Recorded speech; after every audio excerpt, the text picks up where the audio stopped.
Dobar dan. Ja ne znam ovo svi, tako da ja se ispričavam. I will do this part in Croatian and you just have to trust me that I will you translate and I hope you will just trust me that I didn't do you harm. Dakle, ovo će biti jednostavno na hrvatskom. Dobroveče i dobrodošli na predstavljanje arapskih književnika u Hrvatskoj u sklopu Revije malih književnosti koju organizira književnik Boduli iz Zagreba. Mi smo sada na maloj turneji, bili smo u Zagrebu 2 dana, 5. i 6. Jučer smo bili u Osijeku, Dubrovniku, Vukovaru i u principu smo danas došli tu iz Vukovara i Dubrovnika predstaviti 6 autora. U Rijeci su nam partneri Ex Libris i EPK Rijeka 2020 u sklopu flagship programa Kuhinja koji u principu u središte pažnje stavlja migracije i Mediteran.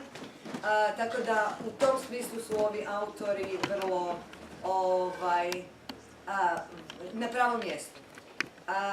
Ja ću ih predstaviti uključujući s ove strane, znači Sahar Mandur, libanonska književnica koja iza sebe ima 4 romana, novinarka i aktivistica.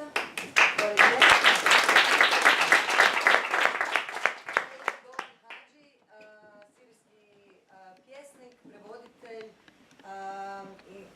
i liječnik sa trenutnom adresom u Parizu.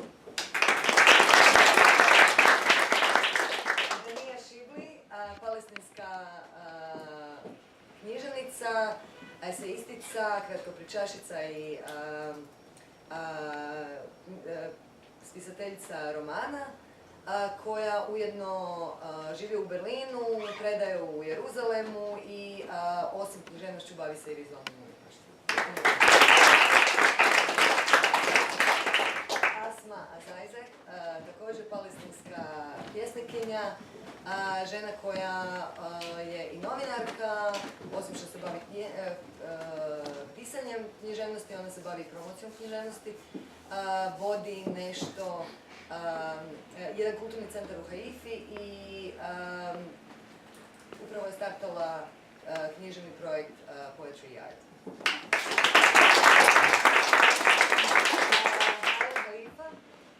Sirijski romanopisac koji nam je došao iz Damaska, tako da vas molim da ga toplo pozdravite, jedan od velikih zvijezda suvremene arapske književnosti.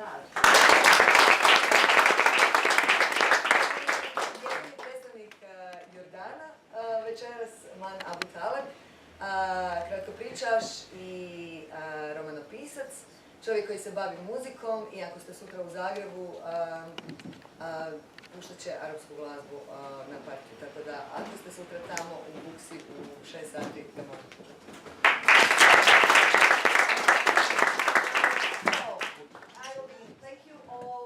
First of all, thank you all for traveling this much. Croatia is a boomerang country and it's really kind of a long drive. I wanted to ask you, because we have already talked a lot in other places and we discussed into details different things. I would like to ask you, what do you think about road trips? Go on. You can always. Yeah, I enjoyed very much the road trips, and it took me back to my memories, my youth memories, my adolescence memories, when I took long rides on the motorcycles among the Kurdish villages in the north of Syria.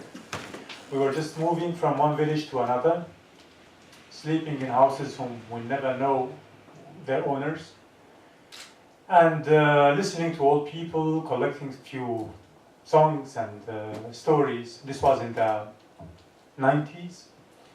And today, the prairies, the plains, green with bare trees, with the dirt and small pools of rain, water.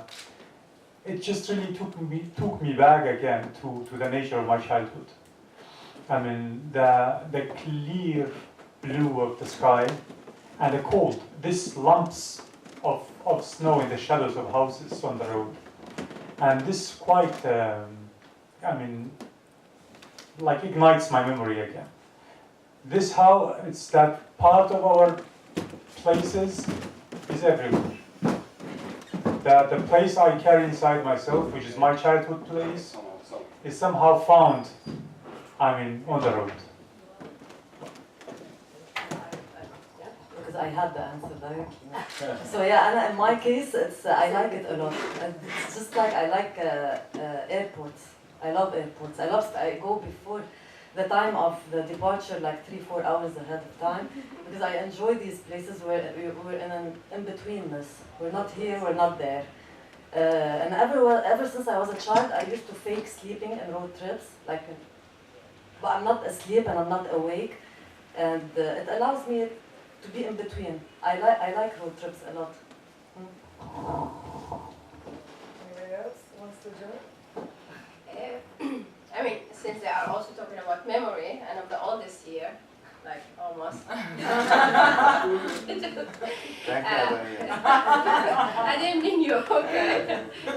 Also, you know, for me, I always was running away from home.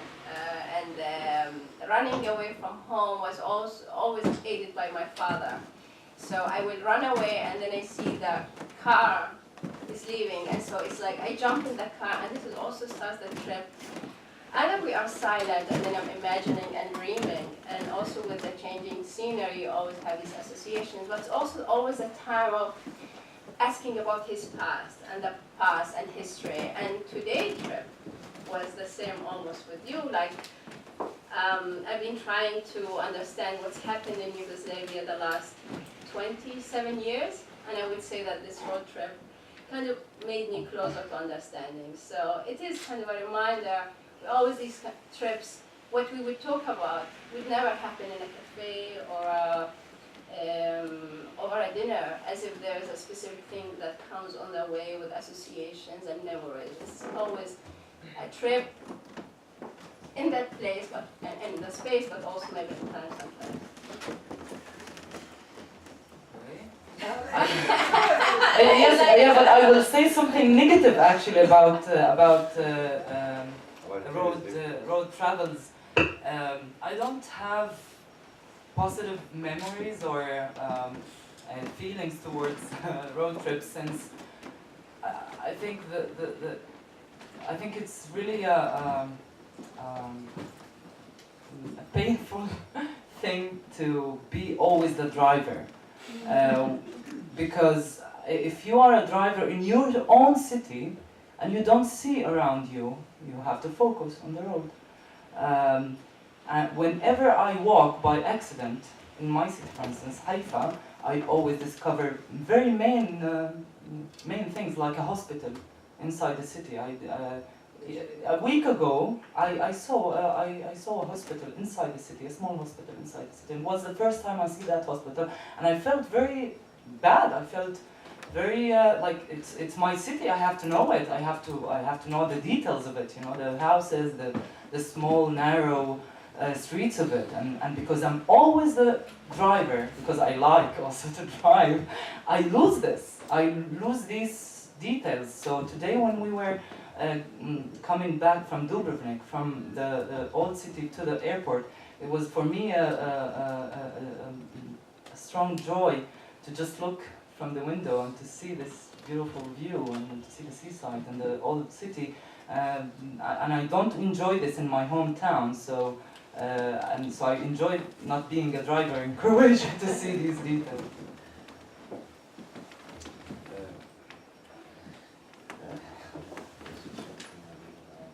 Dubrovnik. I was in the Dubrovnik with mine and Asma. It's a so beautiful city, sure. But for me, I think yesterday at night, while I have my ID with me all time, because it is, I don't need it, but in Damascus, I want to get out from my house to downtown, and it's 4 kilometers, just 4 kilometers, I need 1 hour, and I will stop to checkpoints. And if you will go to another place, 2 checkpoints too, it is so hard for me 6 years. Now I'm feeling, why, okay, I'm not in Syria now, but my ID can't leave me, because if you don't have ID in Syria, it's very big problem. Not normal problem. It is, I mean, maybe we'll go to prison, maybe we'll date, you know. Yesterday, I think about myself, I'm here, it is very nice, nothing, everything is okay. And all time I'm talking with Asma and the man, we must to be drunk, not drink, drunk. Because it is very good time for me. I will come back after 3 days to Damascus and to my lives this with checkpoints too.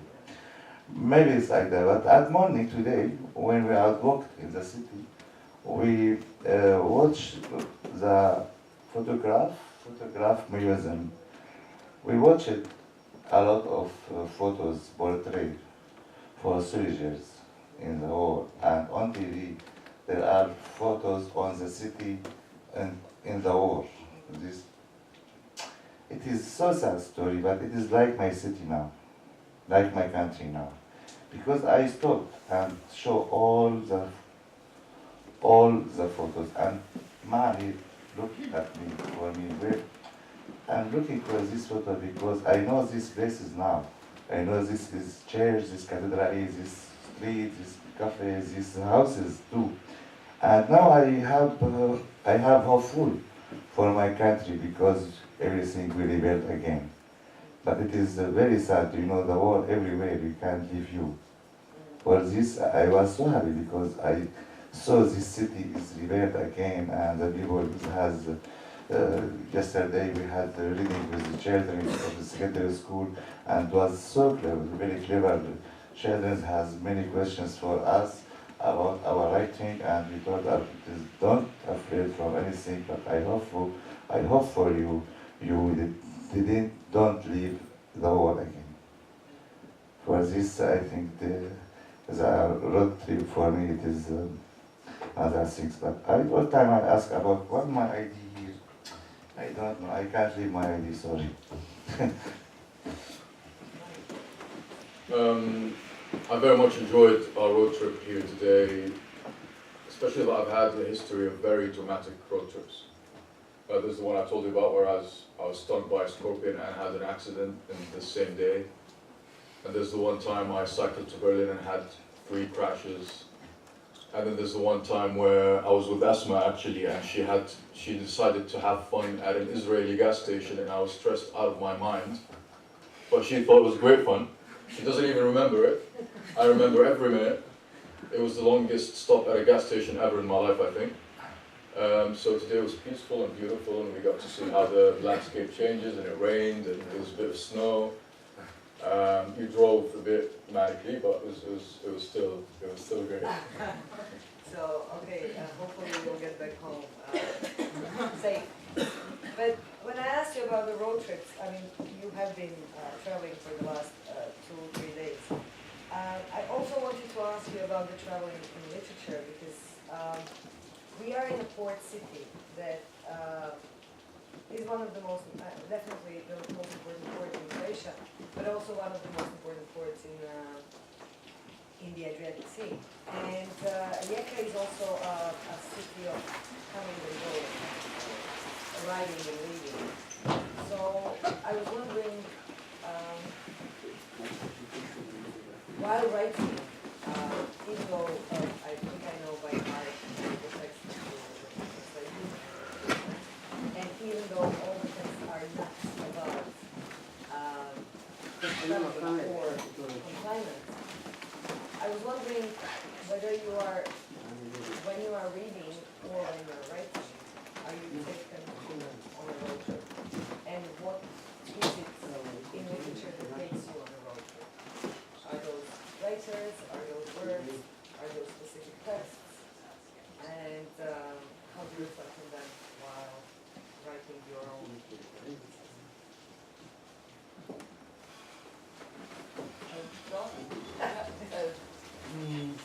I think the real travel in literature is the real life, the real experiences. And other references like writers or tools or techniques or structure or metaphor. It is a secondary for me detail in comparison with the experience itself, with you, with your life. Going back to traveling, I was born in a city, in a village, raised in it until I was 18 years old, and I left that village to a nearby city, lived all my life there, so I'm not a traveler, you know. Yeah, I travel for poetry festivals, for work, but nothing more. When I was a child, I had my uncle, he's Palestinian, and he ran away from Palestine when he was 16 years old. My cousin, so his daughter, she's my age, and I remember when I was a child listening to her story. Her father is Palestinian, mother Lebanese. She was born in Cyprus, raised in Athens, lived in Tunisia with an Algerian passport and then a Libyan passport, and then she lived in Jordan. When I was listening to it, and by the way, for those who don't know, this is a so folkloric, typical story of a Palestinian. But for me, it was wow! It's amazing. For me, it was a fascinating story. Someone to travel all these countries and to experience it. But for her, it was suffer. It was pain. It was suffer. She was as if she's like she doesn't belong to any place. She's suffering from moving from school to another school. She doesn't have friends. She doesn't have family. She doesn't have aunts. She doesn't have uncles. But back then I didn't understand this. So I always felt that I want to go out of this small country, this small village, and to experience more. And now I think it's also stick to many experiences of writers where they think or they feel that they have to go to the extreme in order to write good poetry or good literature. They have to have these adventures in geography, in love, in politics, in personal issues, not to be in the safe zone. So, and I think it is actually sticking as if desire in the poet or in the writer to be always in the edge of the things, of everything. And geography is also one of these things, not to be always stick to one place, as if you always need to go out of whatever feels a safe zone for you. It's interesting that I hear you that you're saying it's as if it's the writers are looking for it, but I think I don't know from my experience, just our failure. We are on the edge because we are failing to be. We don't want to. Yeah. Sometimes even if we want to, there's something happen that we don't manage. So sometimes it's not a matter of choice, but it's a condition. You end up in these edgy places and insecure moments and fears and obsessions and the moments of, I don't know, that writing gives maybe a relief, not a relief, but a breath. It's not a coincidence that you're not now, me and you, we came from neighbor villages from Palestine. But ours you're is not nicer. there. So it's not a coincidence, it's your choice. You're not there, you're not in that life of, you're not there. You're not simple, regular life. Yes, because I think it's, I would make the parallel, not of a road movie with road trip to the writing, but as a fleeing. You know, there's a flight, there's a need to run away from something, as if either it's, and I think this is, I mean, as you want to go to that place where, as if you feel that the more you go away, the more you're secure, and it's a very contradicting because people just go sometimes to the most common place to feel secure, but I think we have this sometimes experience of going to the most far away, the most hidden, and maybe there's the positive writing. But the writing itself is never, for me at least, is a road trip, because road trip is smooth, it's about movement, something's happening. Writing is more like walking in a, what do you want to say, an icy, a very shallow, icy surface on a lake. And you always walk very carefully. And when you fall, you really fall. And this is, it's not a smooth process. It's also very fragile and very delicate. Not that we are delicate, we are tough, but the writing itself, the whole, when you work hard, the harder you work, the more delicate. And it's, I think you were describing something about the vase of something that, you know, it's you're always, yeah. But you know, for me, when I was thinking today in Vukovar, I mean, I came from a frontier town, as small as Vukovar.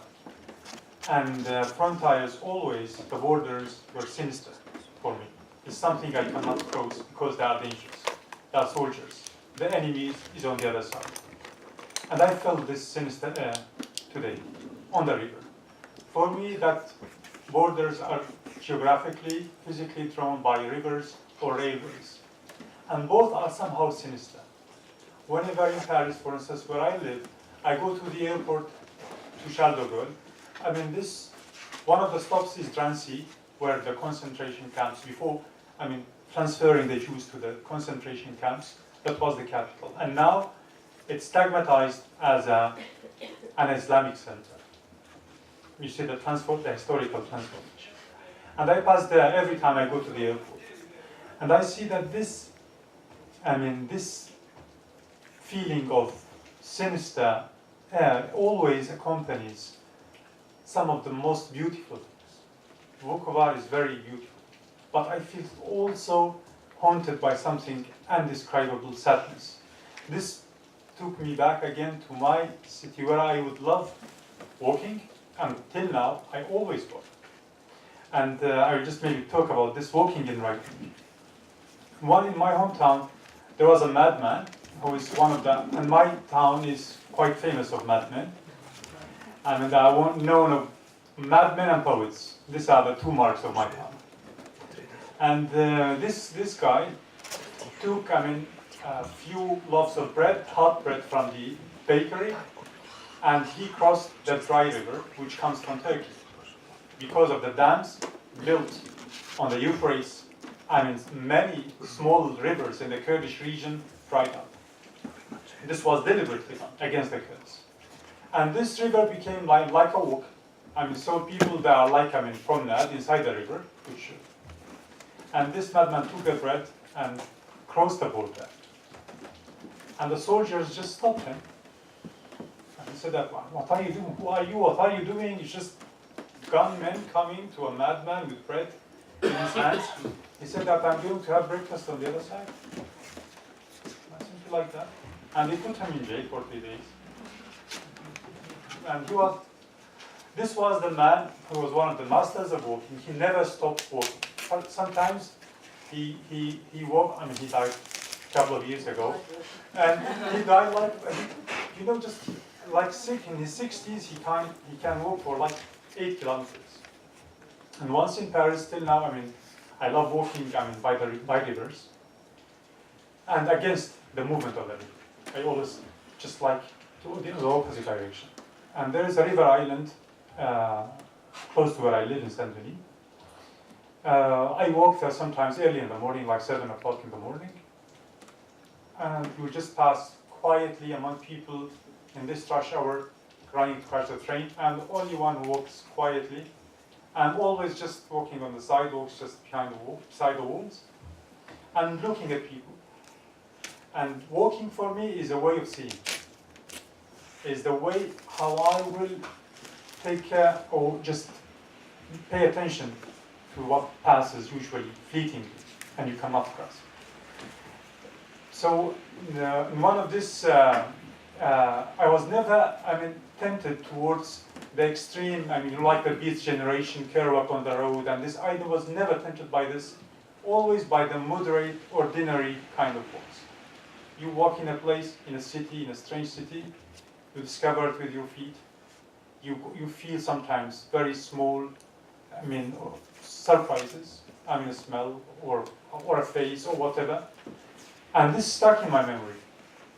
And this becomes later part even like a starting point for writing. This accumulation of random things which come by walking. And if to compare writing with walking, I love being lost in writing and lost in reading too. Like in walking, sadly now because of all the smartphones and things, we cannot get lost easily. Always we are saved by the technology. But one last thing I would just say, when once I was walking from Saint-Denis in the north of Paris to reach through Valette, the canal, and to reach the Bastille, you need like 1 hour and a half, 2 hours. And I was by then, like for 3 days at home, I was quite oblivious of what's going on in the outside world. And strangely, the streets were empty, and I arrived in Saint-Germain. I was looking for a book, and decided to visit an exhibition in the Jewish Museum in the Bastille. I arrived and found that it is Saturday, and the museum is closed, and the streets are strangely quiet. And it was 14 Juillet. It was the national day, which I don't know because I'm not rich.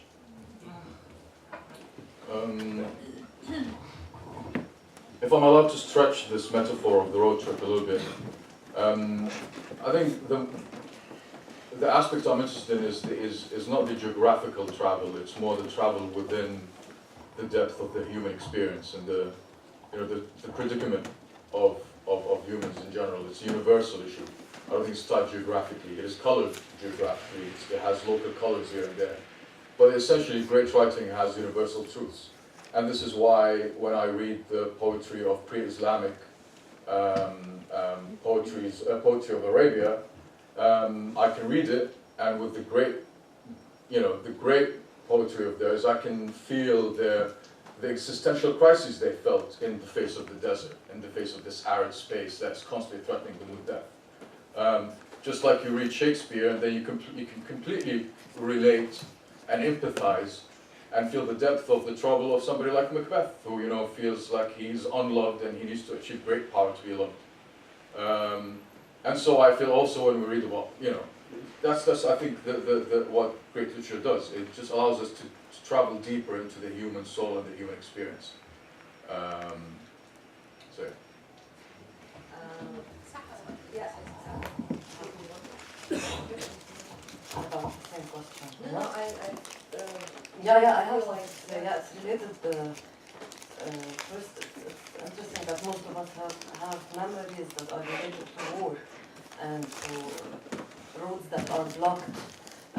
In my case, also, I'm coming from a Freudian discipline. I studied psychoanalysis. I wrote it all in the childhood. In my childhood, I used to read, and novels used to be the only thing that would get me out of the war situation. We were living a civil war, and I grew up in a civil war set that ended when I was 13, 14. So in my early childhood, whenever I'm bored, scared, whatever, my mom would tell me, go read a book.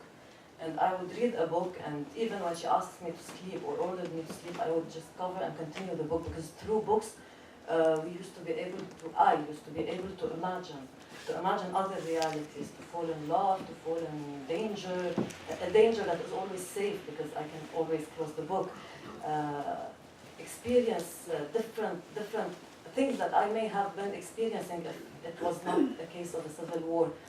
But when I grew up, actually, books never took me elsewhere. It's always the in-betweenness. I have the anxiety of the defined spaces, the defined situations. I don't know how to deal with them. I prefer the foggy, vague situations. That's why I loved when you said that you write fluid. You have a fluid writing, not defined as prose or as poetry or as novels.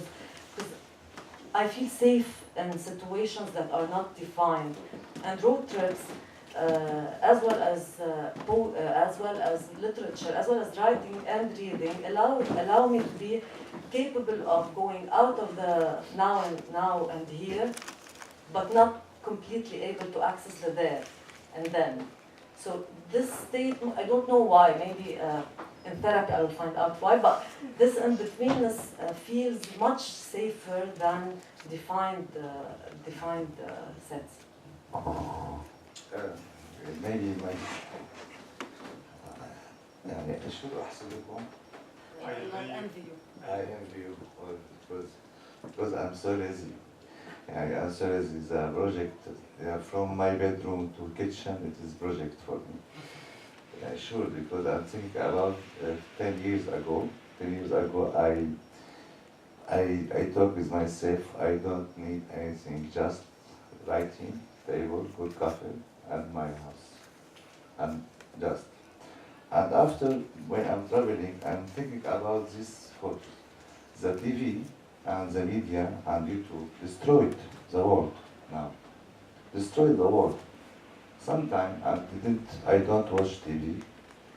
I don't watch anything sometimes, but when we come to Croatia here, I looked for some days, some cities, something. I think the truth in another place with people all the time.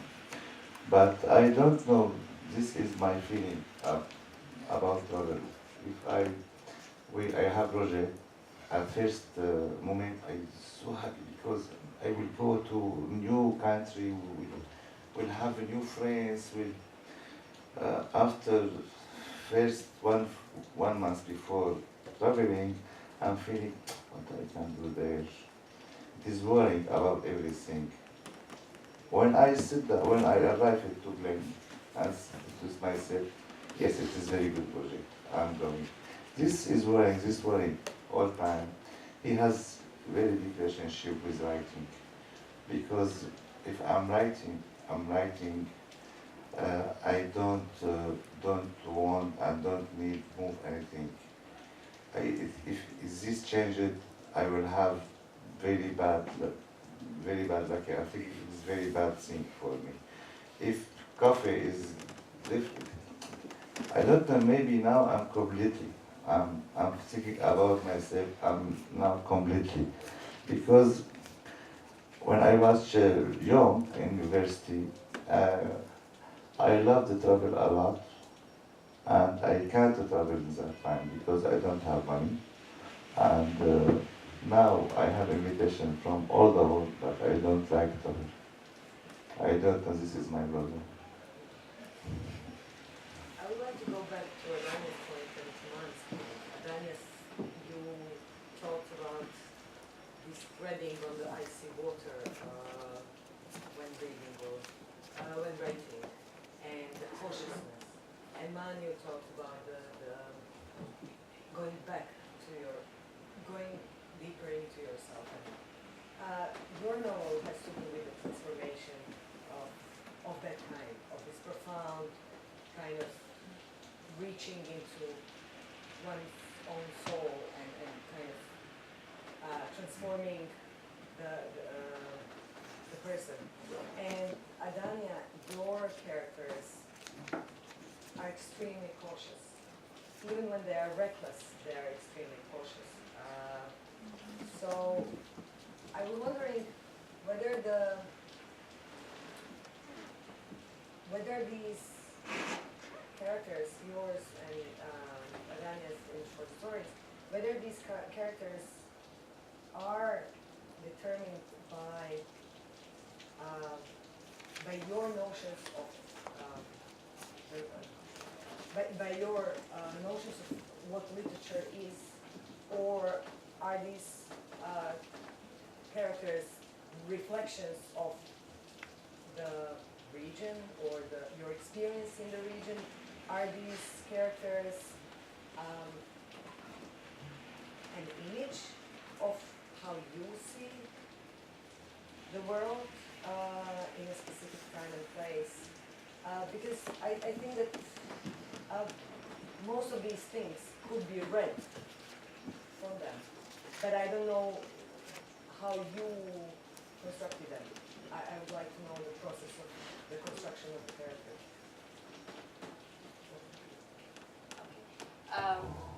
It's strange that you are finding them cautious.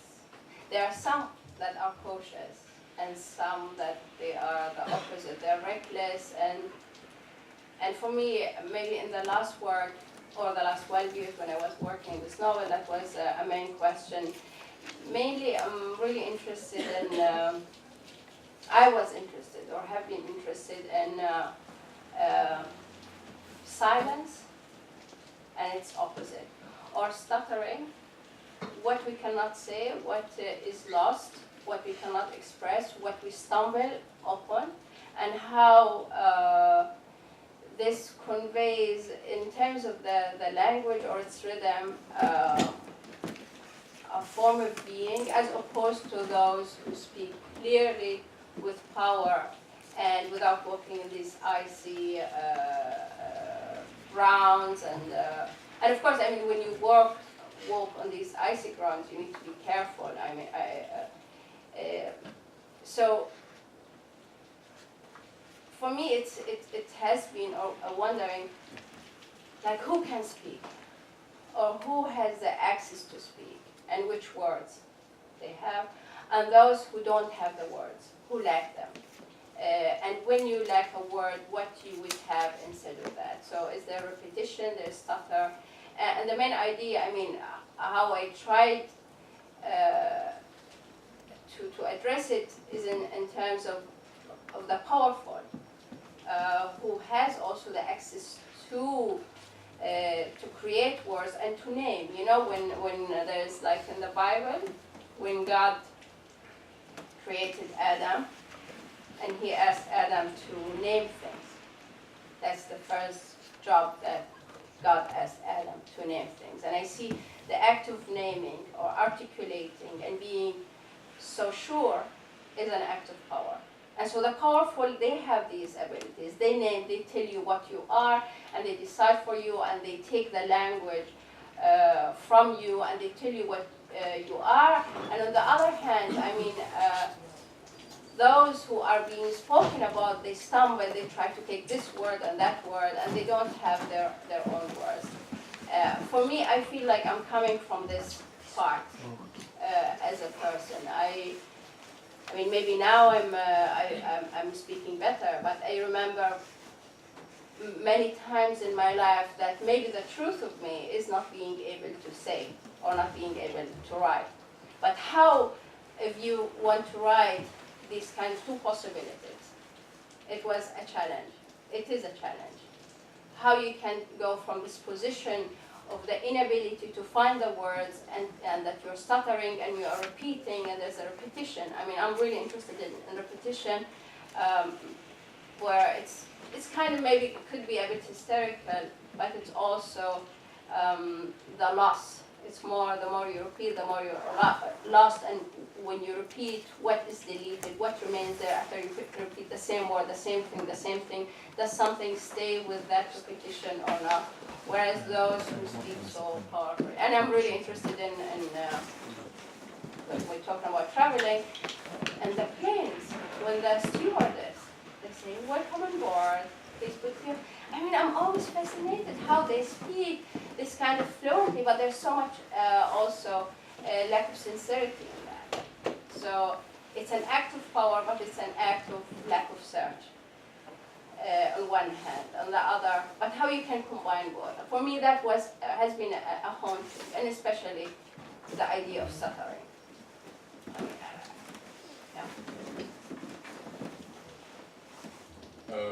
For me, it's, I mean, talking specifically about the novel, I mean, like I said earlier, I don't see a contradiction between the local and the universal. I think humans do suffer the same things and they're colored locally, like I said. So for me, the problem in the novel is what happens to a person. I mean, one aspect of the novel is the problem of talent, right? What happens when a person realizes that they're talented at something? but they only realize that a little bit too late. Late enough that they can't really fulfill their potential, but not too late that they can't even try. So what happens then? And then, of course, you have to situate the story somewhere, and then you have to situate a story where you feel it, you know, where it comes naturally to you, I think.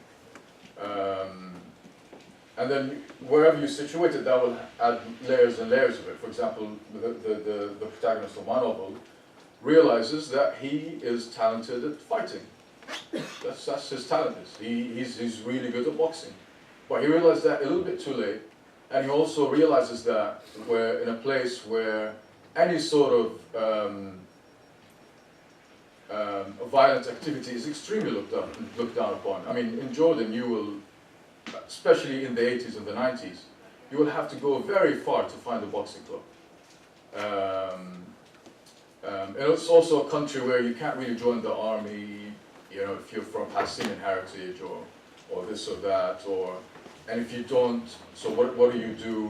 Do you go fight for some insurgent? You know, that's the problem. It could apply to anything. It could be applied to a person who's a musician or a person who's talented at cooking, and you know they feel that they've missed the chance or they're not allowed to pursue this talent. And with that, just you know, with situating it, the problem becomes more and more defined, without ever losing its universal aspect, I guess. But now when you talk about local, I think that I want to ask a question from Sahar, because the excerpt of the novel that you sent, and I agree with the local as a token for universal, or being the same if you talk of an individual or of a person. But still, in your novel, at least in the excerpt that you sent, the geography plays a central role. It's Beirut, and it's a city. It is very precise geography, very imprecise history, or precise history, but complex history. I don't know how to describe it. But Beirut is kind of the main character, even though the main character is Mina. But from what you sent, it seems like Beirut is the main character. So I was wondering now, while Man is talking about universal, what is Beirut in your novel? I mean, it's not only a geography, and it's not only a city. No, thank you so much for noticing that from a very short excerpt that I sent you. Really, You can read it as well. There are books. it's translated. Thank you for noticing that. Actually, yeah, it is Beirut. It's definitely Beirut. It's not international. It's very local. It's very precise about the city. But the city itself is not limited to a geographic description or a historic even description. It's a space that, like the cellule that, how do we say it in English? In which that receives and sends out. Anyway, let's change the idea. So I'll start from the novel. The novel is, I'll just introduce the novel because you don't know the novel. So the novel is called Mina. It was published in 2012 or 13. It has different layers. The layer of the story, which is about a scandal. A woman lives in her private life. She's an actress. She has been exposed, and she had to deal with the interference of the whole society in her bed. And it's a very it's just a tabloid scandal, which means it's just for nothing, just for fun. Her life is invaded and destroyed just for fun. The second layer is about hysteria. It narrates the history of hysteria from Plato, who defined it, who gave it the name, who named it, to modern psychology. And hysteria is always constantly related, it has been constantly related to women, while it's not related, why it can be understood why, historically and politically and socially. It was called hysteria because the hyster is the raham, how do you say raham in English? Womb. And Plato said that women go through these crazy situations just because they have wombs, and the wombs are mad animals that when they're hungry and they need to be fed, they keep on running in the body and produce these crazy reactions, as if there's no reality they are reacting to it, or no pressure.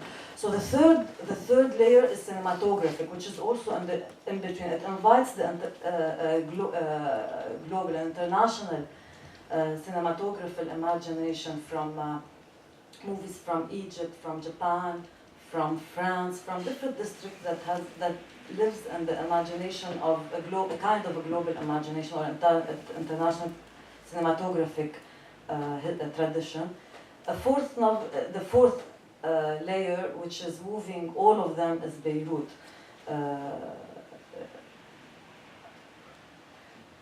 Actually, Beirut is the hero of all of my novels, of the 4 novels, and relationship to Beirut and inside Beirut is what I am constantly writing, and I can't stop writing it. My 5th novel that is taking too much time is not in Beirut. I decided not to precise a space nor a time, just take it, and it's very hard because I keep on being in Beirut, and Beirut keeps on imposing itself on you. There's huge events always, and we live constantly in the exceptional. Beirut is a city that constantly lives on the exceptional and in the exceptional. So even if something is not that exceptional, Beirut would deal with it as exceptional. We have to not stop our lives, but shift it towards this exceptional. And it lives in agony, waiting for the next exceptional to happen. And I feel this is a situation that also may be, living in Beirut may also be, there's parallelism with a hysterical situation that comes also after a trauma, which is a war or any other kind of traumatic situation that is coupled with hysteria. Cinematography there in Beirut has an international identification. When we were young, they used to tell us that it's the Paris of the Middle East, and then they would tell us it's the Switzerland of the Lebanon is the Switzerland of the Middle East. Later, I discovered that because Lebanon and Switzerland share a very similar banking system, which which protects. But we didn't live it as such. We imagined that glamour and lights and stuff like that, and woman and privacy, because women's privacy is always feared and fought against, like a very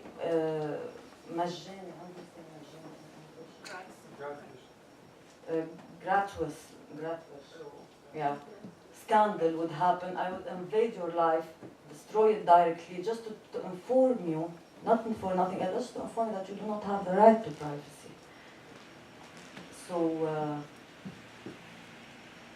I just saw Beirut and an intersection of these different layers, cross-history, geography, and human experience, lived by a woman specifically, because men have tendency to own the place in a way or another, and women have are forced mostly to also resist throughout their lives, whether by accepting the regime and trying to cope with it, the social regime, or by trying to fight it. There's a piece of us that's constantly trying to resist something. So I just built a word around these notions. I don't know if I answered, but yeah, thank you. But you also now talk about a complexity or palimpsest of a certain geography. So I would like to ask Asma to just take on this notion of the palimpsest, of the layers of the layers of the layers, until you kind of, every time you have a different image, and it's never an image, and it's never the image. I would like to just ask you, in that respect, your notion of, because you had such a strong statement of desire, your notion of geography and your notion of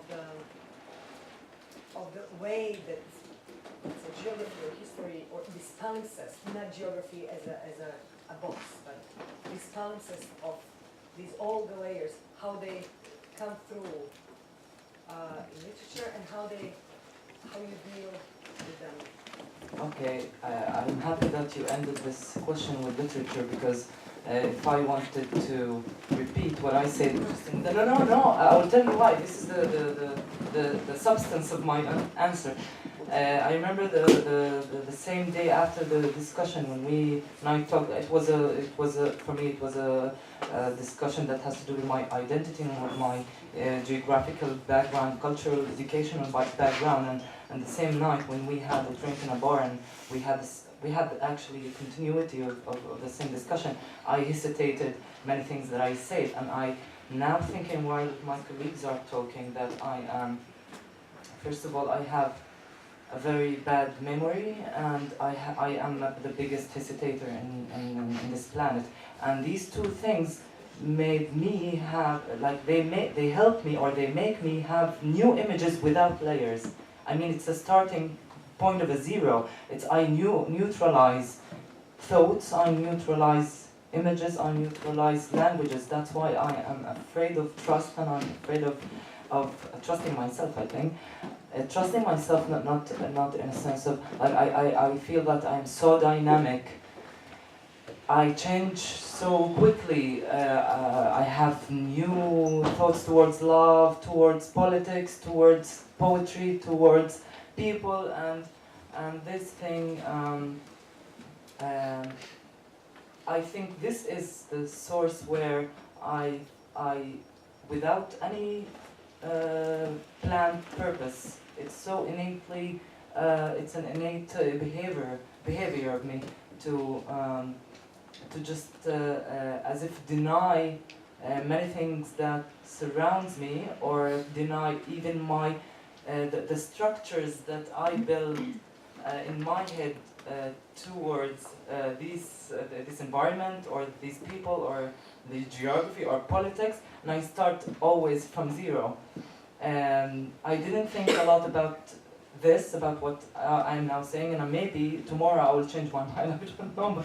I mean, I always think automatically about things, and I am afraid of the fact that I will be always similar to myself. I will be always look like myself. I will always look like myself. So that's why I am slow in writing. I don't publish a lot, and I have 2 collections of poetry, and this is the 3rd, and each one of them as if another person wrote them. It's totally different language, totally different thoughts, and so these differences between also the result, which is so visible in poetry, I think it reflects these things that I just said, and I'm thinking now on the stage of these things about myself, because I combine memory, because we were talking about memory now while we were walking under the rain, and I was also thinking about my hesitating, my constant hesitating about even if I want to drink beer or wine. It's always this feeling of I don't know what is the good thing, or what is the true thing, or what is the best thing, and in poetry it haunts me. I suffer from this seriously, and that's why also I hate my 2 previous poetry collections.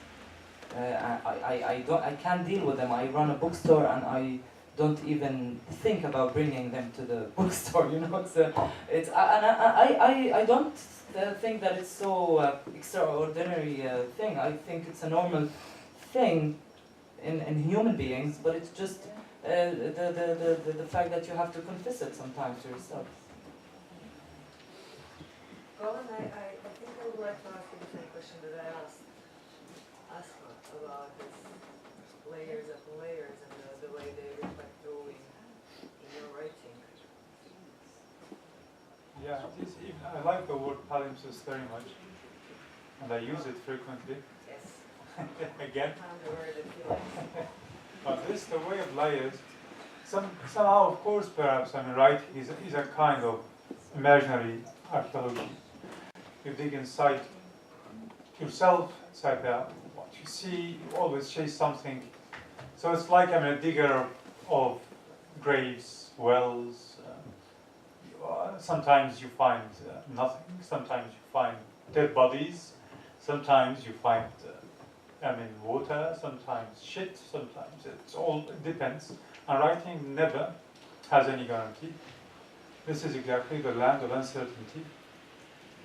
And it's a way, of course, of living with the language. I mean, in poetry in particular, because you live when the rhythms or the tune inside your head, and it always plays on two major things for me. It's repetition and variation. I always feel that my writing is a variation on something I don't know. It's not original. Which means it comes from something else, another layer, somewhere else. And that's why I don't believe in originality. That we all take from some unknown sources. And our work is to make these variations, and these studies, and these approaches which never end. To go back to the road trip, how your novel, the one that we translated an excerpt from, is actually a road trip with a dead body and 3 people apart from a dead body. But it's a very strange road trip. It's a road trip through a destroyed country with not only checkpoints but everything else. So can you tell us about the novel? Because we only have the first chapter where they are starting off.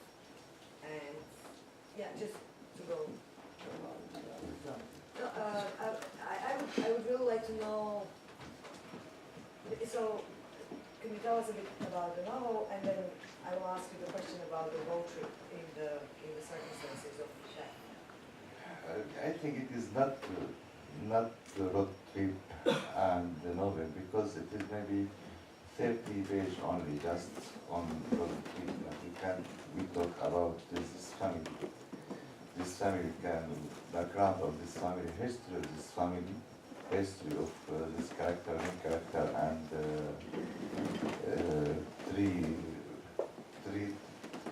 two sons and 1 daughter. This family, first time after a long time, is meeting with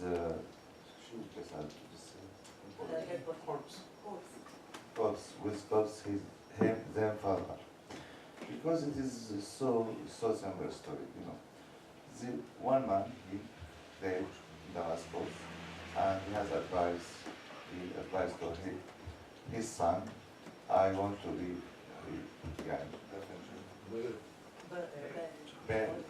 buried me in my village, and this village 400 kilometers. In the whole 400 kilometers, maybe you can talk about, we have, you will pass 20 states, because if you leave Damascus, it is under regime control.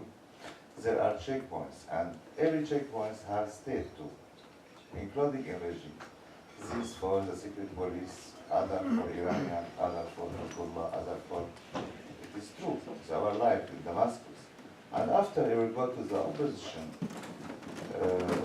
state, you will find radical Islamic, you will find the Free Army, you will find all kinds of the militaries too. And these people, it is first time we have this decision, we will move his father to this church.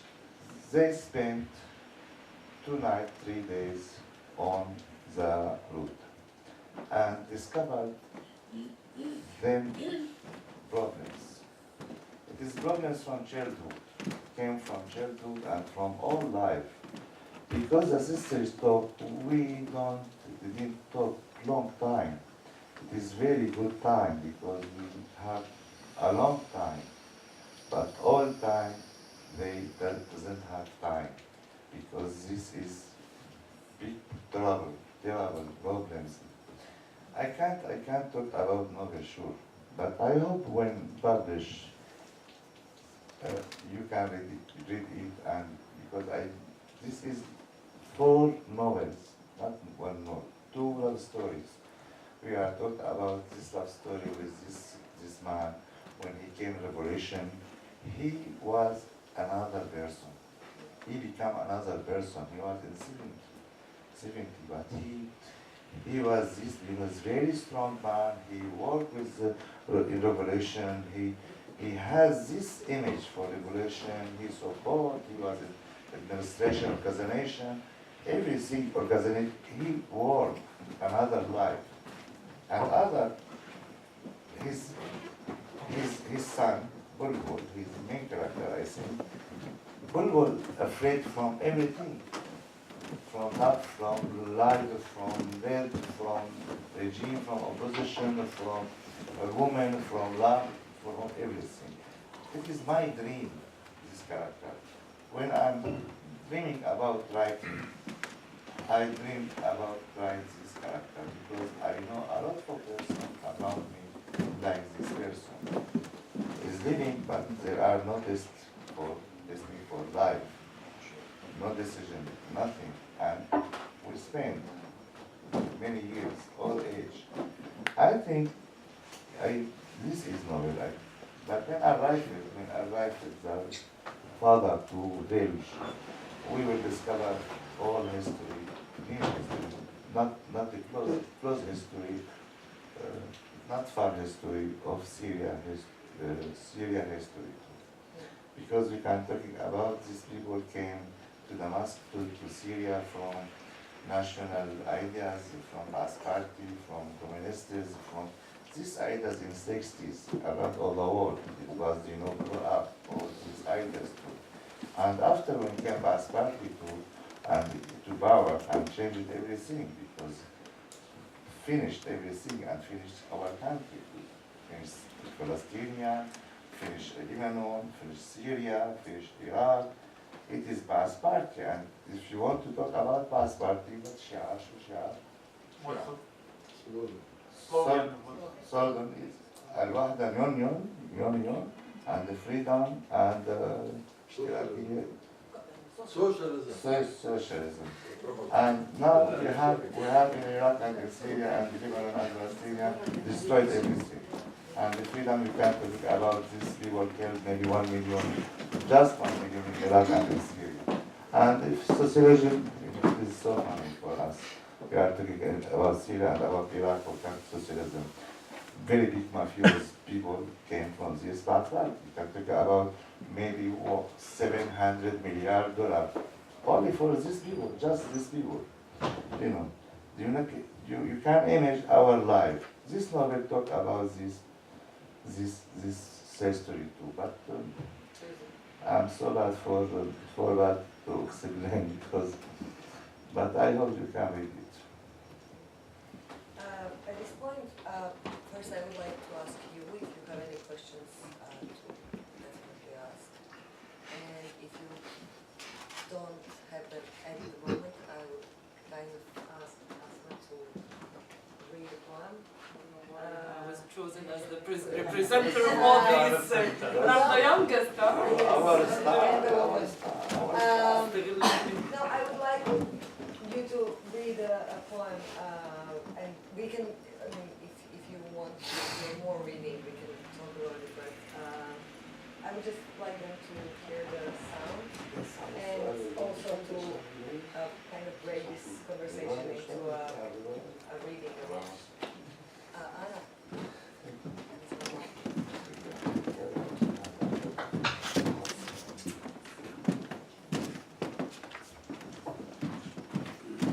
Mi smo samo odlučili da nećemo projecirati prijevod, nego da ćemo čitati na arapskom i na hrvatskom. Tako da,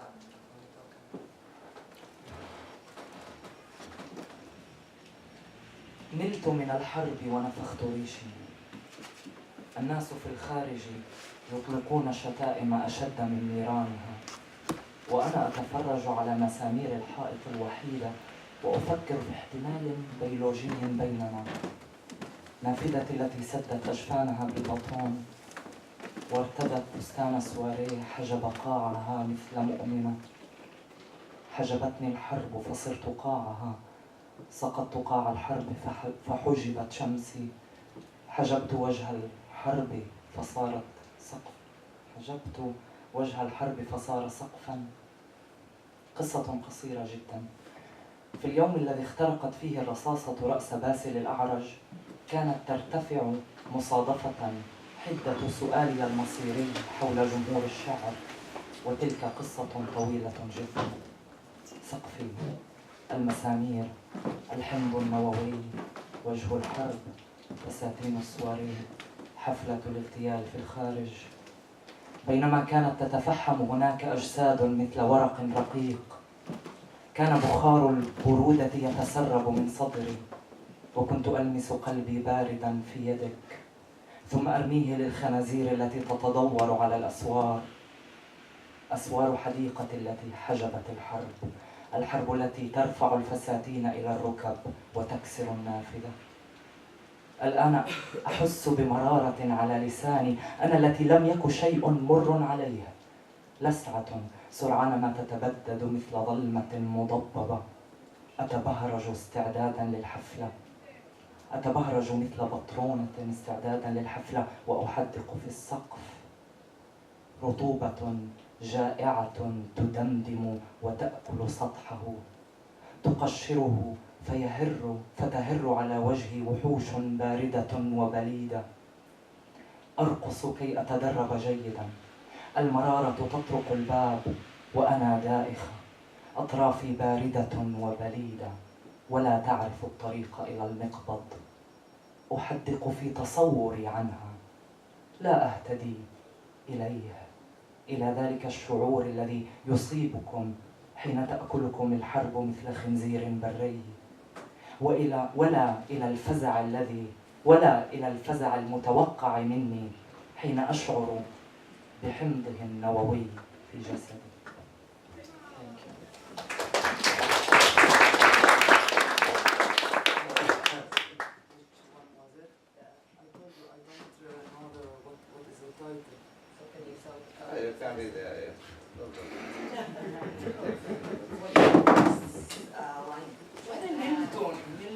It hasn't a name. War overtook me. Overtaken by the war. The wars. Don't believe me when I talk about the war. I took over the work. I survived the war. Is that the, I survived the war and I something with the feathers? Yes. Okay. Well, I survived.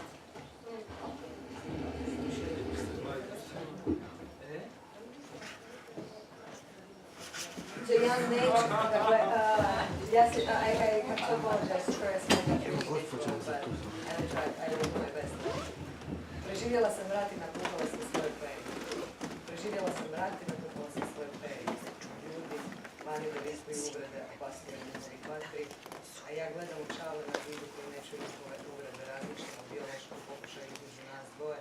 I prozori čiji su kanci zatvoreni cementom nosila i večernu haljinu tražnju plivanjem u stražnicu koja je vjernica. Tak me prekrio, tako da sam to shvatila njegova rima, pala sam njegova rata i moja smica se prekla, rekla sam njegova lice rata i postala sam skrop. Na dan kad je metak probio glavu samog Vasila, sad sam slučajno nikla moja ozbiljnost mog sudbonosnog pitanja o publici poezije. Moj strop, čavne, lice rata, večernje haljine, zapad smrti. Kroz tijelo poumljenila, kao tanki šapir pripavala sam svoje hladno srce u svojim rukama i nahranila njima gavrana na zidovima mog vrta koji su mi skrivali od rata, ratu, preskara i razmije moje prozore. Sada osjećam gorčinu na jeziku, ja sam ta koja ništa nije bilo gorko. Sada izgledam kao patrona koja se priprema na zabavu i gledam u strop. Ja sam dno koje je nastalo nakon stvari jer je ono njihovo. Dno veće od njihova stvaratelja, nastalo nakon straha, tuge i jada. Ili je postalo jadno. Jad, na čijoj sam zabavi plesala i gledala sam kao da je to zadnji pero od moje peri.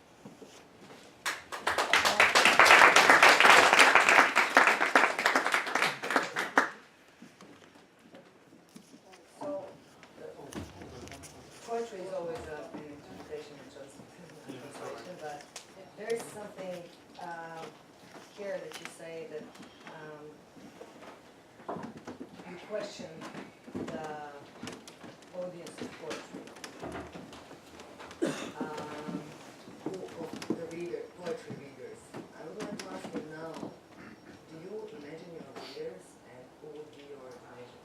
Oh, so it's a general question. No, you can answer it from this song, from this one as well, because you wonder about the audience of poetry. Is that the question of destiny of poetry, or is that the question of the No, the readers? it was even not the readers of my poetry, because I also curate poetry. No. I'm I'm not talking asking about for your poetry. I'm asking for the destiny of poetry. But do you imagine the reader of poetry?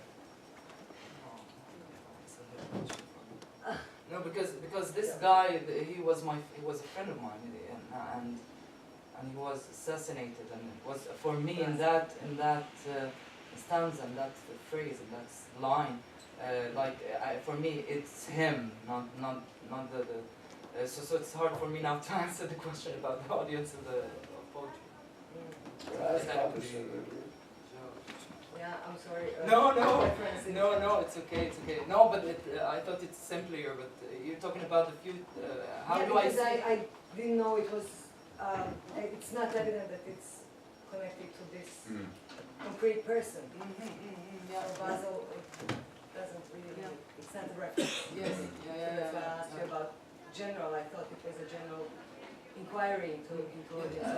I want to say a very simple sentence.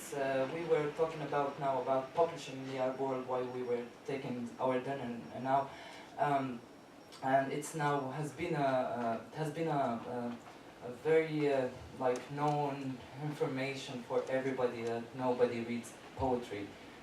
It's, of course, I'm generalizing now. Of course, many people like poetry, and they were raised in families where they were fascinated by all the classical poetry, etc. But still, of course, we suffer. We face this. We face this problem of really building a mass of people who read poetry, and I think it's not only in the Arab world; it's also everywhere. But I think, from my experience, it's also I'm not talking about theories now. I'm talking about normal people. My friends who read. Usually, they are curious. They are close to culture. They are customers of culture, but they don't read poetry. Why?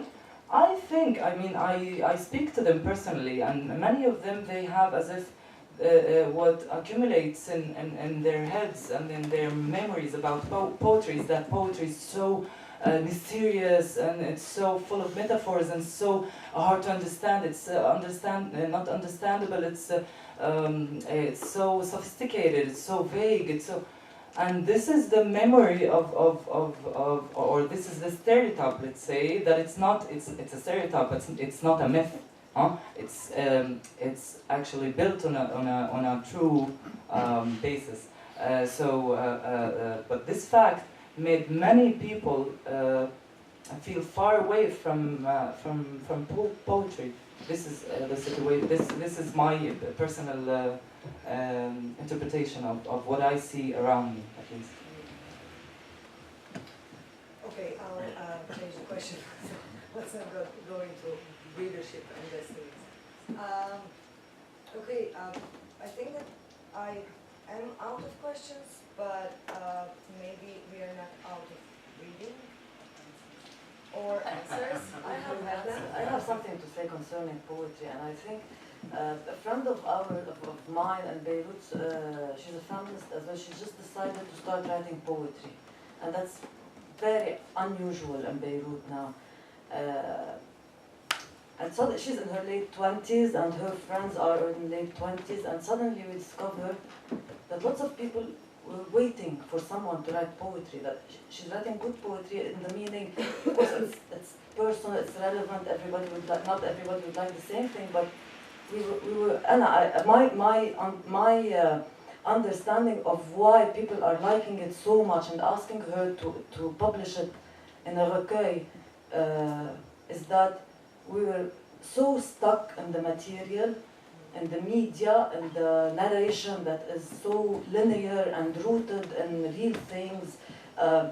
Hard times come with like very material stuff, the food, the goals, the no, the yes, the violation, the violence, the resisting the violence, changing the laws, stuff like that. And then suddenly we forgot about, for example, when she writes about queer relationships, suddenly the whole dimension of fight made lots of people forget about why we are fighting for. And then she brought it back to love stories, to small feelings, to a gaze that has stopped her at a certain point or something. And lots of people are just aching to feel that, aching to go to feel. Here I will call back the in-betweenness, that not so material and not so abstract, not so general and not so personal, somewhere where we can build a collective without real materialistic measures that will break us at the end of the discussion or that will leave us angry or something. I think I like poetry.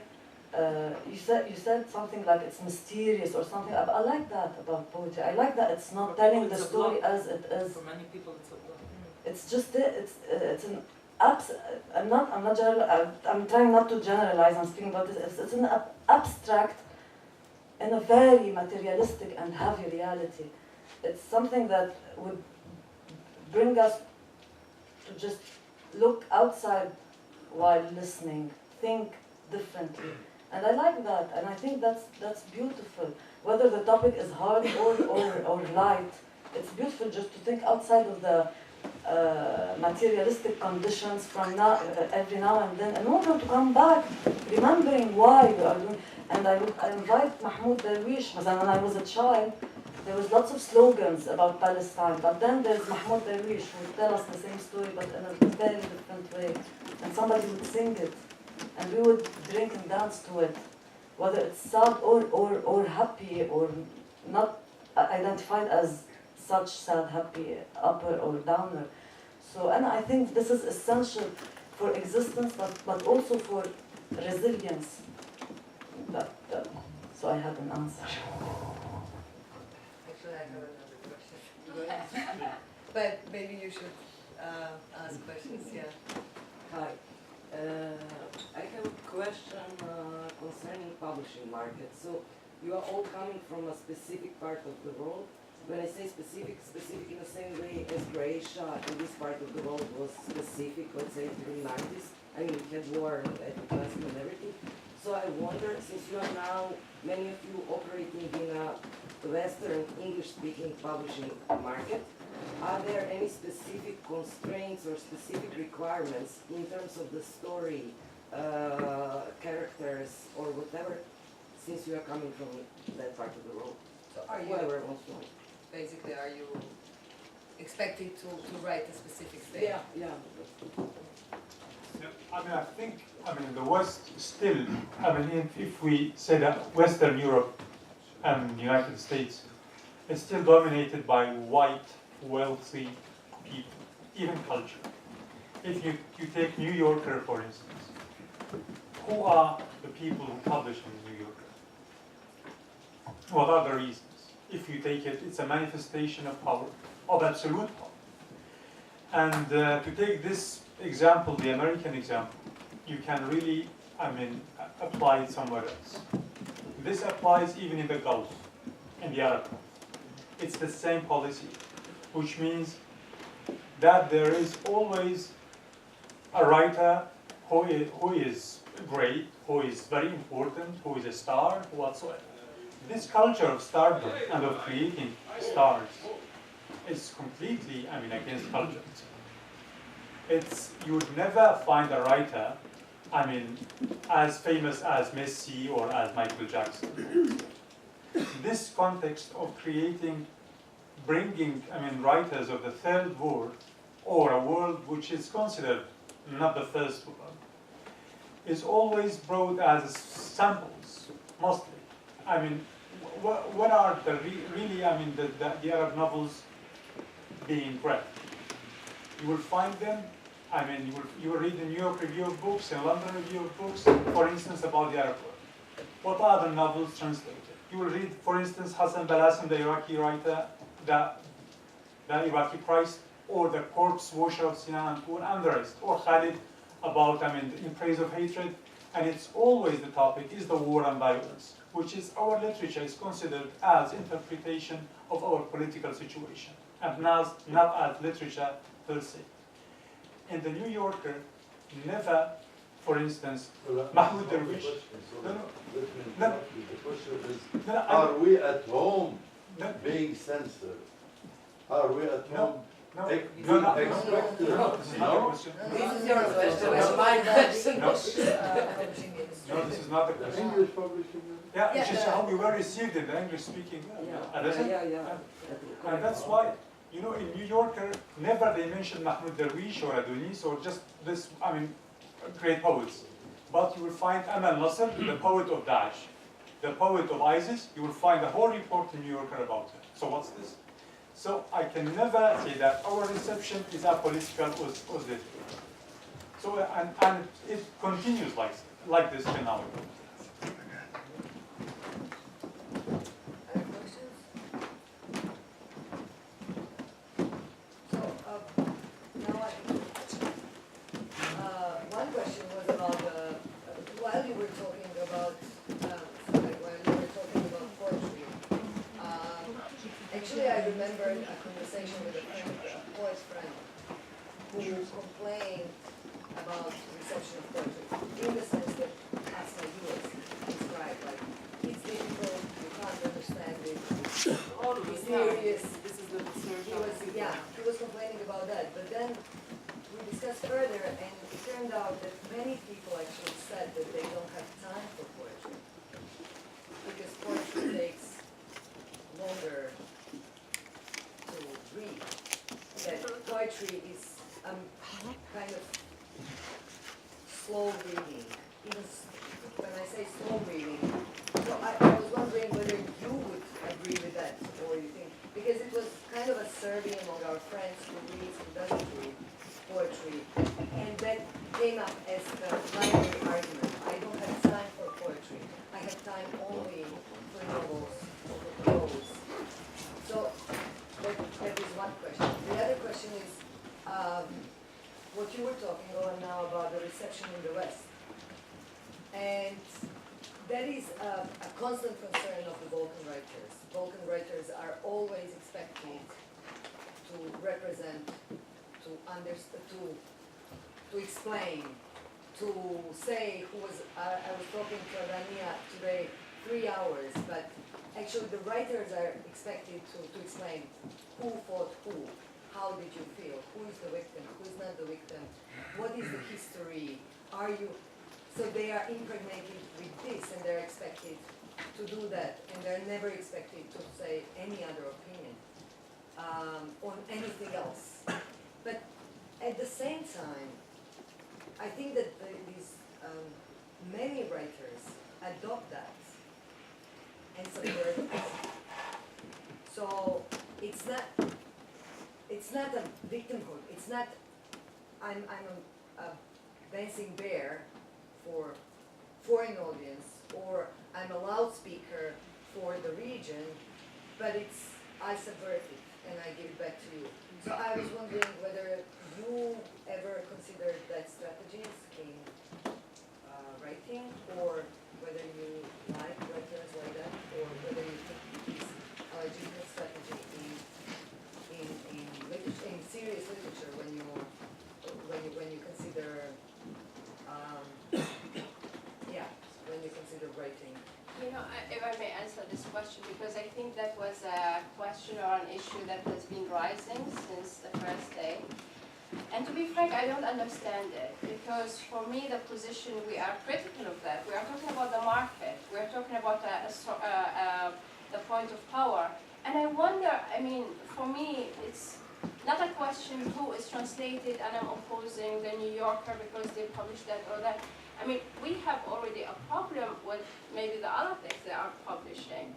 I think it's weird that it's being presented as if something being sought after, and it's actually not.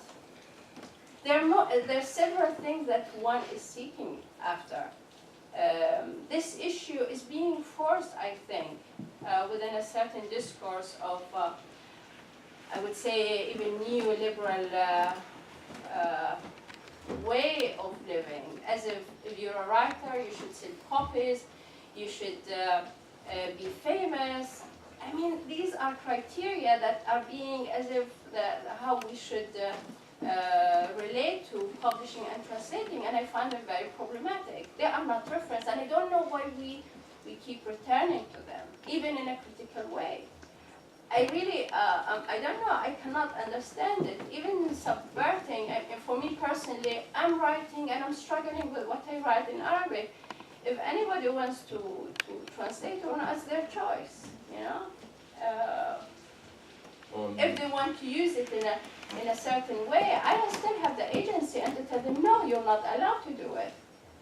I mean, it's not like, you know, my main concern, my own fear is that I cannot write in Arabic. That's my main concern. It's not if I'm going to be translated on that. I don't give a damn, because the main concern is I really have a true concern of the ability itself of writing. So I think often the discussion is being pushed to that, and if we are being censored, I mean, we don't accept censorship in the most intimate places. We don't accept censorship from the people we most love, so we will accept it from a fucking European kind of mainstream government. I mean, it's not unimaginable. Which publisher would come and tell me that, and how would I, like, are they, it's either they take it or they don't. I mean, there's no, it's something very simple, I think.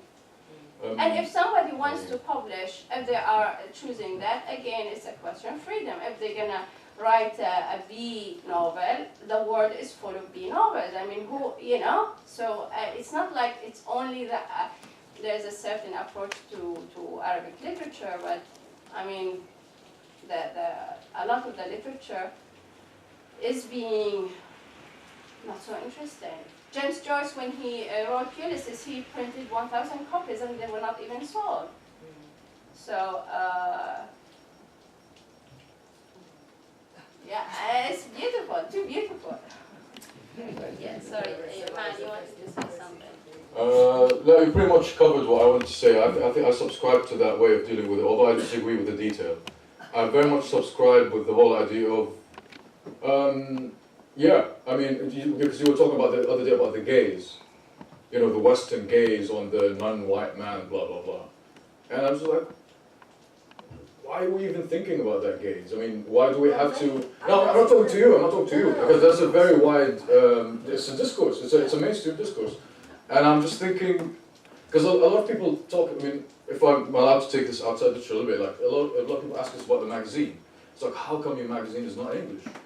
And that was a question we got all the time. It's like, why should it be in English? Why should it be translated? Why cannot we have a conversation about Arabic literature, about Arabic music, Arabic culture, Arabic literature in Arabic amongst ourselves, and it doesn't have to be filtered through London or Paris? Why do we need to hear about Tunisian writers through Paris? We can have this conversation amongst ourselves. The other thing, I am also not a radical culturally, in the sense that I think it's not a good thing that the London Review of Books is run by white middle class or upper middle class people. I read the London Review of Books because it is that. And I have no problem with at all whatsoever being a center of power and an authority on the quality of literature, and I subscribe to that authority. But I also think, yes, it doesn't have people from my part of the world, because why should it have people from my part of the world? There is a tradition that exists on its own, and we have our own tradition, which we need to reinvigorate, and we need to rebuild, and we need to add to, and we need to work on. But we do have this tradition that we need to approve and build, and they have their own thing, and that's great, and I'm a huge fan of that writing, and I love that writing. And it also informs my writing, just like Arabic writing informs my writing.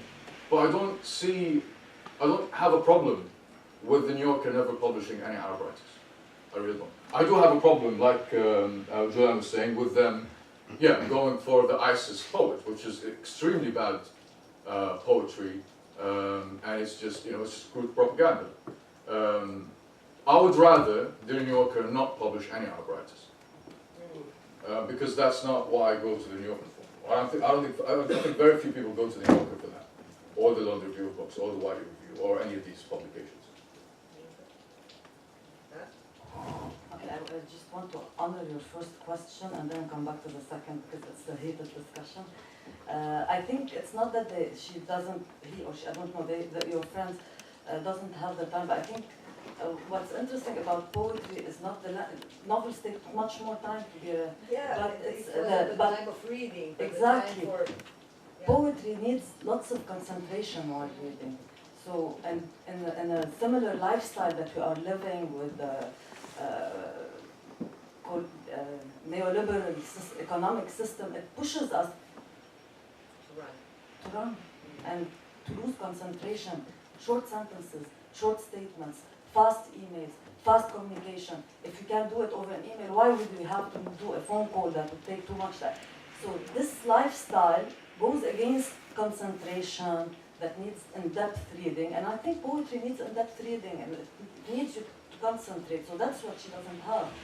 I add something on this because I wanted to say I am just worried that sometimes the relation to poetry is also maybe a relation of profit. You read a book, you have that, you have time to read that, but poetry there's as if there's no profit. Sometimes as if this is in like it's like I don't have time for such things. Not like or such. Why not would be because as it's like you have as a kind of Story? you have the meat, you have something to gain, you have something to tell, you have whatever. I think the novel is telling a story, so as if you're listening to a story, but I really think that good poetry needs concentration because it's abstract. You need to bring yourself to that level of mind, whether to appreciate it or not, like it or not, but you have to get there in order to be there. And I think the lifestyle, the economic lifestyle mostly, is blocking us in any ways. It shows in poetry, but also there are other types of communication that we're losing and habits. As for that, the other debate that I think you would like to continue on it, because I think positionality also is important. I don't have anger towards English reading crowds or Euro-American, because I'm not located here, and I'm located in Beirut, and if somebody tells me I want to translate your novel, it's a good thing because people who read in English it will be accessible to them. More people will read it, and we will have a discussion. And there's also that I don't feel entitled that everybody should read me, and I feel that there's this sense of, because like the first time I was always the first time we sat in the cinema, I was asked the question, how do you feel about describing the Arab literature, the Arab written in Arab literature as small literature? And I took it very personal. It's a modest description, why not? But then I asked myself, no, it's of course it's 300 people reading it, thousands of years writing in it, so okay, it's not a small literature, but what do I know about Croatian literature? What do I know about Balkan literature? Nothing. Thank you for inviting me because you have interest in me, but I did not, I feel like you shouldn't be sorry, because the question was saying, and we're sorry, describing it as a small literature, but at the same time we did not do that effort in the Arab-speaking world. We did not do that effort, we did not introduce Balkan writers, we did not discuss Balkan history, we did not discuss, except in, for example, politically historic situations like in the left, discussing the fall of the Yugoslavia, Czechoslovakia, and the Soviet Union. It's a political discussion, but it has nothing to. And we would invite, for example, like Neruda to narrate about politics in Latin America, because we have communication with that kind of political statement, a political expression. But I really don't know anything about that, and I'm sorry for that, and I would feel entitled that you would read me and. But this is the thing. When we ask this question, we don't ask this question from the position of Europe.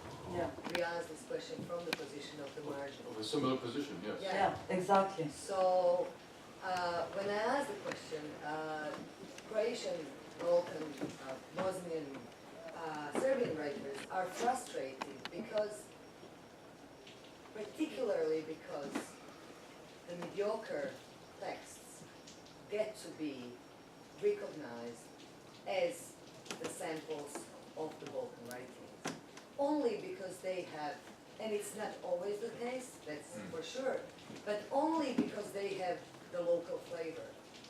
So they, writers somehow on a certain level feel misrepresented and misjudged because other texts cannot be read. You can be whatever. But at the same time, there is this consecration moment. So Daniel Kish goes to Paris to be consecrated, not in Paris, but in Yugoslavia. So he becomes the big writer the moment, even though he was a big writer, he becomes the big writer in Yugoslavia only when he's consecrated in Paris. Yeah. So the metropole. Actually, yeah, this but is... it's not one way. That one. Actually, this is a story. I'm now reminding you of his story. So actually, this actually happens in the Arab world. So I was living in Beirut for a year. My novel was out in Beirut for a year. I was never invited to do a reading, never asked to do anything. Nobody even spoke to me about it. It wasn't even available in the shops. And then it came out in English. But me too, man. I know. No, but It's not happening. no, but just let me finish. So I was living there for a year. Nobody spoke about it, which is fine. What's interesting is that a month after the English translation appeared, I got a call from Beirut from people who knew that my novel existed and read it, and never bothered to ask me about it. They called me to London, and they offered to fly me to Beirut, and they wanted me to read the English translation as well, which I thought was, this is ridiculous on so many levels. So yeah, we completely understand this position of marginality that Balkan writers have, that we have, I guess Latin American writers have. Mostly And the basically, whole world has. and then what you realize is that this center of power on literature, which is the US or New York or Paris, or London or Paris, what they look for in our literatures is an affirmation of their idea of themselves, of us, right? So they want the Arab to be a savage, they want the Arab to be, they want the Arab to be crazed and animal-like, and you want the African to be this and that. They want, okay, it's fine. We're never going to fix that. Or, you know what, maybe, I don't know, I'm not interested. I don't read, it's not my problem. Man, can I ask you? Sure.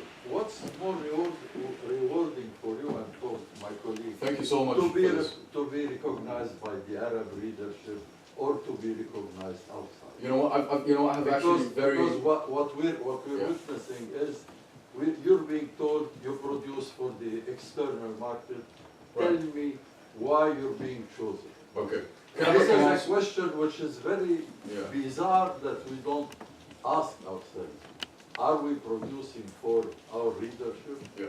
Or are we producing for recognition on the basis of how we will be translated? I'm very glad for asking this question, because I have several stories that relate to this. When the novel came out, I followed that. What Adili and I talked about. I really did not care at all whether this. I had a problem in my head that I wanted to express, and I wanted to deal with and see how that comes out. Also writing about sports in Arabic is not very popular, and the last thing Westerners want to read about is some Arab guy who realizes he can fight. So I wasn't at all expecting to be translated, but I did get translated, and I was very thrilled and very excited for that to happen. But I think the most important thing I've ever had as feedback to the novel is the day I received a letter from Al-Fur prison, from a prisoner in Palestine, in an Israeli jail, telling me that he's read the novel, and that he loved it, and that he felt this way and this way and this way by it, and that the novel is in the prison right now, being read between the prisoners, being passed around, and then they liked it so much that because they have a very limited number of books they can keep over there, that they actually pulled the book and give that place to my uncle. And I think that was just, that blew my mind. That was just the most rewarding thing I think I can ever think of, apart from selling 1 million copies and being out there to find a place. But yeah. So I mean, yeah, I think you write for. I think at least I write for an imaginary person in my mind who whose first language is Arabic and whom I like, and I think is intelligent, because I think that's a problem, because a lot of people look down on their readers. They're dumb, I need to explain this. And I don't know, the way I think about it, I'm writing to a person who's intelligent. I cannot insult their intelligence. I need to tell a good story, I need to tell it well, I need to use good punctuation, I need to use rich language, I need to do whatever I think is the best writing I can do. And that's the only criteria I follow. I have one remark, is that also it's not that, I don't think it's that drastic anymore. I like the idea about this being subversive. It's beautiful. Because it's not either authentic or colonial, it's not either local or international. There's something in between, and we have agency, as Alania said, to produce. But at the same time, concerning what is being translated, I think most, if not all of us on this table have one or more books that have been translated to one or much more languages. So it's who are the writers that are not being, the good writers that are not being translated? Yeah, maybe we are not good writers. You are translating, so that's exactly opposite from which. Well, Mika, for instance, for myself, I'm a translator, and I practice translation as an art in itself. Because it's not only transmission or taking words from one language to another. And you can find some wonderful poets all over the world who are translators and prolific translators. And this part, because this is part of thinking of language itself, of writing itself. But if you permit me, allow me, I remember, Serbian poet who writes in English, Charles Simic, in which is with, oh, the world doesn't end. He said that the time of minor poets is coming. Goodbye, Whitman, Dickinson, Frost. Welcome you, whose reputation would never exceed his doorstep. Which in this poem, he's imagining a lovely poem about a poet whom, his wife has thrown his poems in the garbage just without noticing them. And he's remarking, I think his remark is very important, that this, cynical world, again, of receiving poetry as something very, unnecessary or marginal or for everyday life. Maybe true, like Odin once said that poetry makes nothing happen. That's true. But on the other hand, really many people, lose, some of the deep sensitivity because of this fact. Because it adds to your way of seeing the world and of seeing yourself.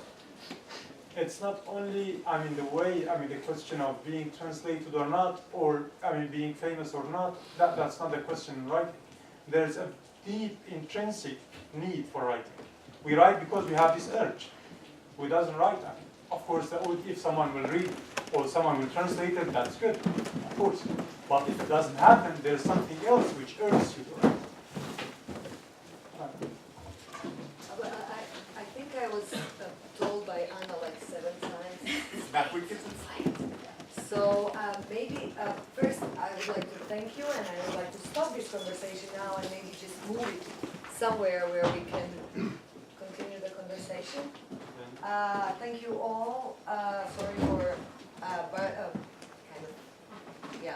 torturing you. And thank you. Please do stay. I see that people are really interested in the conversation. So I really mean that maybe we can stay and just continue. We have to leave ex libris, but we can move somewhere else. No, not here, but like move somewhere with the drinks. They have to move. Thank you.